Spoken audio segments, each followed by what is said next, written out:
Minority ప్రజల ఓట్ల కోసం తప్ప వారి అభివృద్ధికి నోచుకొని ప్రభుత్వం ఏదైనా ఉందంటే అది జగన్మోహన్ రెడ్డి ప్రభుత్వమే అని స్టేట్ మైనార్టీ ప్రధాన కార్యదర్శి మహమ్మద్ రఫీ అన్నారు. నేడు మదనపల్లిలోని టీడీపీ ఆఫీసులో ఏర్పాటు చేసిన విలేకరుల సమావేశంలో ఆయన మాట్లాడుతూ మైనార్టీ సోదరులను కానీ విద్యార్థులను కానీ తమ ప్రార్థనా మందిరాల అభివృద్ధి కానీ ఎటువంటి సంక్షేమ పథకాలను అమలు చేయకపోగా గతంలో చంద్రబాబు నాయుడు అమలు చేసిన పథకాలను సైతం నిలిపివేయడం మైనార్టీల పట్ల జగన్ కున్న నిబద్ధతకు నిలువుటద్దమని వచ్చేశారు. లోకల్ గా ముస్లిం ఎమ్మెల్యే ఉన్నప్పటికీ కూడా ఎలాంటి ప్రయోజనం లేదని, అధికారం కోసం మాత్రమే మైనార్టీలను జగన్ వాడుకుంటున్నారని విమర్శించాడు. ఇకనైనా ముస్లిం ప్రజలు మోసపోకుండా రానున్న ఎన్నికల్లో టీడీపీని గెలిపించి మైనార్టీల అభివృద్ధికి పాటుపడాలన్నారు.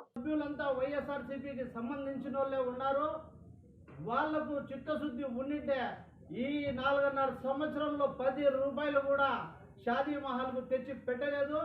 ఎందుకంటే ముస్లిం ముందా వాళ్ళకు కొంచెం కూడా ఓట్లు వేసుకొని వాళ్ళు పదవుల కోసం వాళ్ళు ముందుకు వస్తారని చెప్పి తెలియజేసుకుంటూ ముస్లిం సోదరులారా ఒక్కసారి ఆలోచించండి. ఎన్నిసార్లు షాదీ మహల్కు డబ్బులు వచ్చినా చంద్రబాబు నాయుడు గారు ఇచ్చారు. మొన్న చంద్రబాబు నాయుడు సీఎంగా ఉన్నప్పుడు షాదీ మహల్ కానీ జామియా మసీదుకి రావడం జరిగింది. అదేవిధంగా ముఖ్యమంత్రి ఎక్కడ కూడా వచ్చి జరిగింది అంటే మీరు ఆలోచించుకొని ఈసారి తెలుగుదేశం పార్టీ అండగా ఉండాలని చెప్పి కోరుకుంటున్నాం. నమస్కారం. ఈరోజు ఈ మదనపల్లి నియోజకవర్గ రమేష్ అన్న గారి ఆధ్వర్యంలో ఇక్కడ ప్రెస్ మీట్ పెట్టడం ముఖ్య ఉద్దేశం ఏమిటంటే, తెలుగుదేశం పార్టీ గవర్నమెంట్ ఉన్నప్పుడు 2014 నుంచి 2019 వరకు ఎంతోమంది పేద ఆడపిల్లలకు పెళ్ళిళ్ళు అయితే దుల్హన్ పథకం కింద మేమే వాళ్ళకు ఏ కష్టము రాకూడదని మేమే సర్టిఫికెట్లు తీసుకొని వాళ్ళకు దుల్హన్ పథకం 50,000 రూపాయలు శాంక్షన్ చేపించి మేమే వాళ్ళకు అందజేయడం జరిగింది. జగన్మోహన్ రెడ్డి నేను వచ్చి 1,00,000 రూపాయలు ఇస్తానని చెప్పి ఇప్పుడు ఈ రాష్ట్రంలోనే పెళ్లి కూతురు పెళ్లి కొడుకు ఉండాలా, 10వ తరగతి చదవాలని వాళ్ళ నిబంధనలు పెట్టి పేద ప్రజలను రోడ్లో పడేసే పరిస్థితి వచ్చింది. అదేవిధంగా ముఖ్యంగా మా మైనార్టీ సోదరులు ఒక్కటి ఆలోచన చేయండి. మీరు ఎంతసేపు మా మైనార్టీకి వాళ్ళు టికెట్ ఇచ్చినారు కాబట్టి మేము వాళ్ళకే సపోర్ట్ చేస్తాం, వాళ్ళకి ఎంత మీరు చేసినా కూడా శూన్యం. టికెట్ అనేది ఆయన మన దగ్గర ఓట్లు వేపించుకునేదానికి ఇస్తానని తప్ప మన మీద ప్రేమతో కాదు. కాబట్టి మీరు ఈసారి మాత్రం తెలుగుదేశం పార్టీని గెలిపించి మన ముస్లిం మైనార్టీ సోదరులకు ఉండే సమస్యలు ఏమైనా ఉంటే దగ్గరుండి తీర్చగల నాయకుడు మన మదనపల్లిలో రమేష్ అన్న గారు ఉన్నారు. కాబట్టి మనమంతా ఈసారి కలిసికట్టుగా తెలుగుదేశం పార్టీకి ఓట్లు వేసి గెలిపించి చంద్రబాబు నాయుడు గారిని ముఖ్యమంత్రి చేసుకుంటే మన సమస్యలన్నీ తీర్చుకునేదానికి మంచి అవకాశం ఉంది. కాబట్టి ఒకసారి మా ముస్లిం ఆలోచించాలని వేడుకుంటున్నాను. మైనార్టీలు ఆలోచించి మనకు తెలుగుదేశం పార్టీ అధికారంలోకి వస్తే మనకు అన్ని సౌకర్యాలు కల్పిస్తారనే ఉద్దేశంతో మీకు అందరికీ విన్నవించుకుంటున్నాము. మనం అందరం మైనార్టీస్ అందరూ కలిసి టీడీపీ పార్టీకి ఓట్లేసి అత్యధిక మెజార్టీతో గెలిపించాల్సిందిగా కోరుకుంటున్నాము. ఇతర పార్టీలు తొంగి చూస్తున్నారంటే ఈ రాష్ట్ర ప్రభుత్వము అలాగే ఈ రాష్ట్ర ముఖ్యమంత్రి, మంత్రులు, ఎంపీలు, ఎమ్మెల్యేల పరిస్థితి చాలా దయనీయంగా ఉంది. ఈయన ఏ రకంగా ముందుకు తీసుకెళ్ళాలి పార్టీని అనే ఆలోచనలో పడ్డారు. అది కాకుండా గతంలో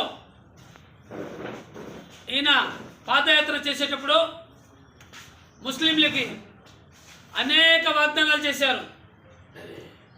మొట్టమొదటి వాగ్దానం ఏమనంటే ఆంధ్రప్రదేశ్లో ముస్లింలకు నేను వడ్డీ లేని ఇస్లామిక్ బ్యాంకు పెడతాననేసి, అదే కాకుండా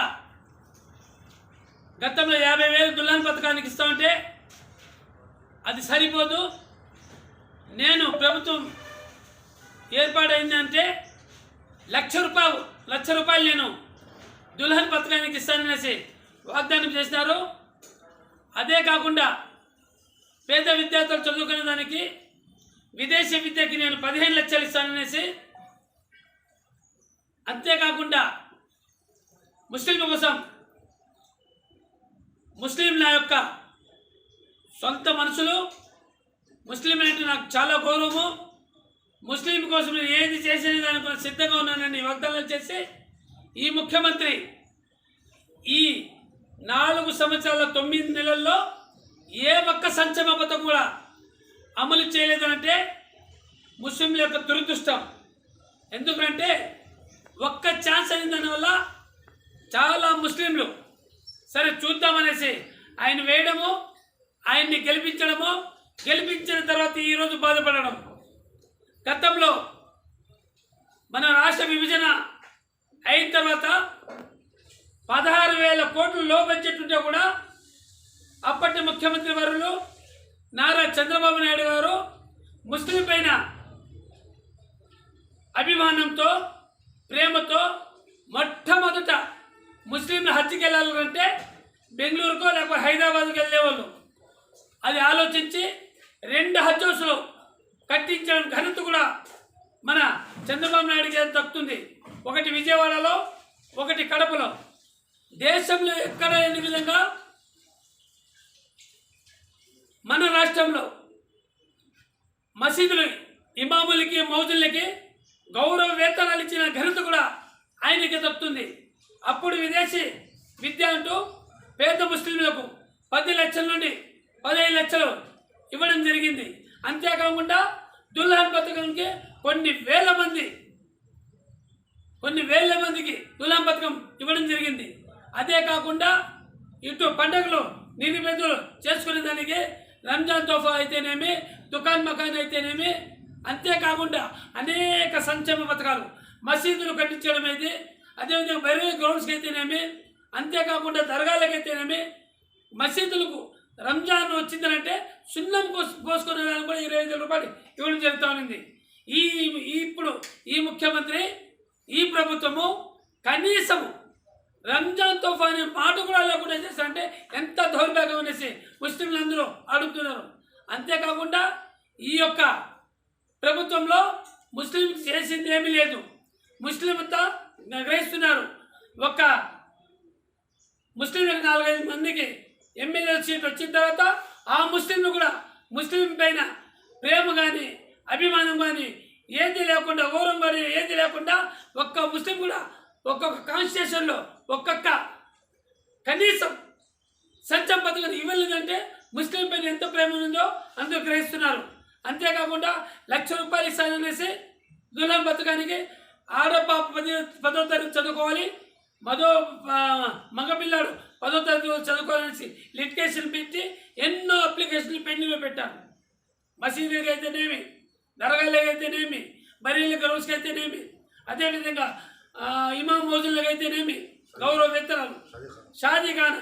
ఇక్కడ ఆ రోజు చంద్రబాబు నాయుడు గారు అప్పుడు మన ఎక్స్ సాగరెడ్డి గారు ఉన్నప్పుడు ఇక్కడ ఇందిరానగర్ షాదీమాలు కట్టితే అప్పటి నుండి ఇప్పటి వరకు ఒక కాంగ్రెస్ పార్టీ ఎమ్మెల్యే వచ్చినారు, ఒకటి వైసీపీ ఎమ్మెల్యే వచ్చినారు.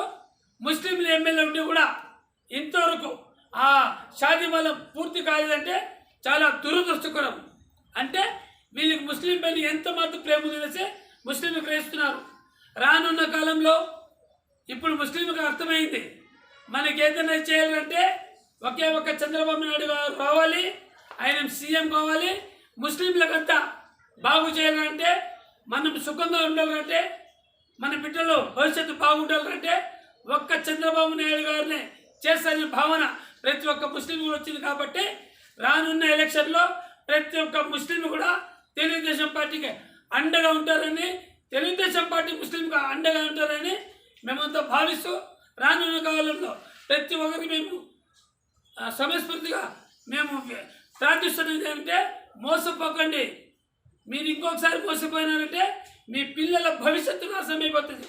కావున దయచేసి రానున్న కాలంలో మన తెలుగుదేశం పార్టీ, అదే కాకుండా మదనపల్లి నియోజకవర్గంలో మన ఇన్ఛార్జ్ దొమ్మలపల్లి రమేష్ అన్న గారి ఆధ్వర్యంలో దయచేసి ఎంతమంది తెలుగుదేశం కార్యకర్తలు అయితేనేమి, నాయకులు అయితేనేమి, అన్ని వర్గాల వారు కూడా పార్టీ అధిష్టానం ఇన్ఛార్జిని పెట్టింది కాబట్టి ప్రతి ఒక్కరు ఇన్ఛార్జిని అనుసరించకపోతే మనం తప్పకుండా ఈ మదనపల్లి గెలిచి చంద్రబాబు నాయుడు గారిని మనం గిఫ్ట్ చేస్తామని కోరుకుంటూ ఈ అవకాశం ఇచ్చినందుకు నేను నమస్కరిస్తున్నాను.